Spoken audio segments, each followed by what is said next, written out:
Welcome back, everybody. Thank you for watching another video. So if you've ever wondered if those budget cutting stones on Amazon are any good, well, today we're going to find out.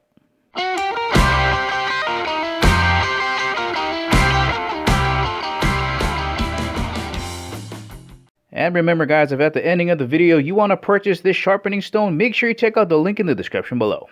Alright, here is a closer look at the Keenbest combination sharpening stone. I have 400 grit on this side and 1000 on the bottom. I like this combination. The way that I use my knives, maybe I'll get a chip in it. I'll start running it across the 400. That'll be enough to get the chip out. And then the 1000 is enough to polish. Now, you can spend, like anything else, however much you want on sharpening stones. And they're going to do a better job. They're going to last longer.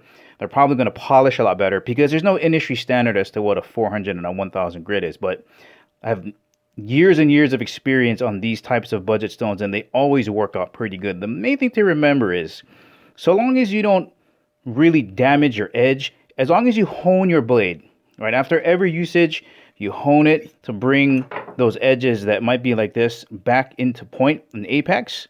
You should really never have to use the 400 side. It's really all about just touching it up with the 1000. And if you've never sharpened the knife on a stone before, let me show you what to look for when you're sharpening. Alright, here is the knife we are going to be sharpening, but it still has a pretty good edge. I've had this knife now, this is my mom's. She's had it since the 1970s. So I've had it for at least 40 years. This is the paring knife. She still is using the chef knife, but still has a pretty decent edge on it. But we're going to just try to touch it up a little bit more.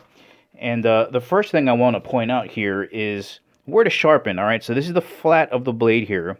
And you can see how there's a shiny portion right down here. That is the edge. That's where we need to sharpen. Now, the thing about a sharpening stone is you are responsible for holding the correct angle to sharpen that edge. On sharpening devices that hold the blade, it's got it at the right angle, and it sets the angle for you, and all you're doing is kind of rubbing the stone across it. There's many different techniques like this, but with a stone, you are responsible for holding that angle. Let me show you what I'm talking about. All right, before getting started, just a quick note on selecting what grit to get for your sharpening stone. Now, you can get them in a combination stone like this or separate. Just remember, again, you can spend as much as you want. That's totally up to you. But you do not have to get every single grit in between, let's say 400 to 1000 to get a really sharp edge. It's just not needed. Now, you can if you want to. They go all the way down to 80, all the way up to like 10, 20, 30,000 for a super polish. But I can guarantee you that your return on investment is going to shrink the higher you go. Now, for me, like I was mentioning, I hone my blades enough, so I don't really need anything that aggressive unless I really do some damage to my edge, and then I might need something a little bit coarser than 400 to get that chip off. For in general, I think most people can get by with the 400 to 1000.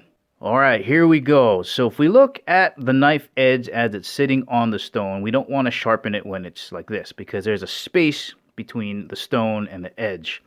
So as soon as that line starts to disappear, here, let me go a little bit closer. Right about there. That's when we're going to start stroking this across the stone. So again, we don't want to be here, right? We don't want to be too steep like that. So the way to do it is kind of lay it on the flat and just kind of crank it up till that line disappears there. Right about there. And if you're still kind of iffy about the angle, I got one last trick for you. All right, we're going to find our edge, get a pen, permanent marker pen, and we're just going to stripe the edge. Mark it. And we're going to mark it on this side too. Oop, missed that one. All right, here we go. Now, as we're holding our angle, it should grind away the black portion. So we're going to know if we're too high or if we're too steep, it's not going to be taking off anything. So let's get started sharpening. All right, so we have our edge marked up for sharpening. And just a quick comment on using techniques like this. It's fine, guys. I'm not a professional knife maker or sharpener or a chef that requires my knife to be sharpened all the time or an outdoorsman. So in order to help us, using something like this, it's okay. In fact, if you want to kind of come down eye level, set your angle and sharpen this way, you can absolutely do that. Just be careful not to cut yourself. But what we're going to be doing is I'm going to be putting the blade down, I'm going to brace it like this, and I'm going to cut across this way. All right. Some people go back and forth. You can do that. I prefer to go across this way. Let's get a little bit of water here. I'm on the 1,000 side, 1,000 grit side, because I'm not trying to take off too much metal. Just want to try to touch that edge up a little bit. Okay. So I'm going to get it down on here.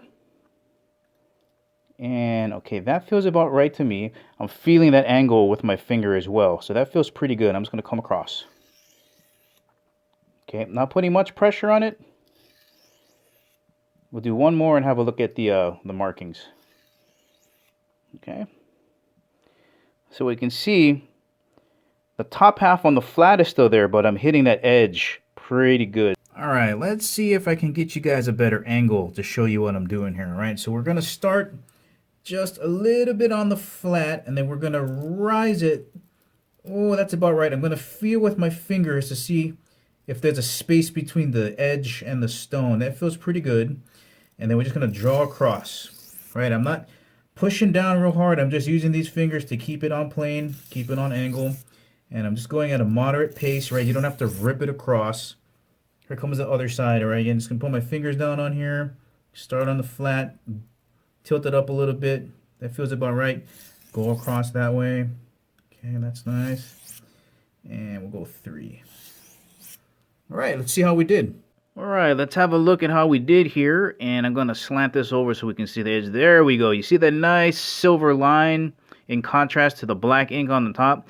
So I'm catching that edge just perfectly. I might be able to kind of bring it down a little bit. I might be a little bit too steep, but we can see it's taking off the edge there. And let's check the other side. All right, there we go. Catching it just about right. Guys, it's that easy to get a great edge. All right, let's have a look at our work here. Pretty good. Again, sharpening stone, you don't have to spend a lot of money to get really great results. It just takes a little bit of practice. And with those training aids I gave you, you're going to be fine. Alright guys, that's the ending of the video. Remember, if you want to purchase this sharpening stone by Keenbest, make sure you check out the links in the description below. Thank you for watching. I'll catch you in the next video.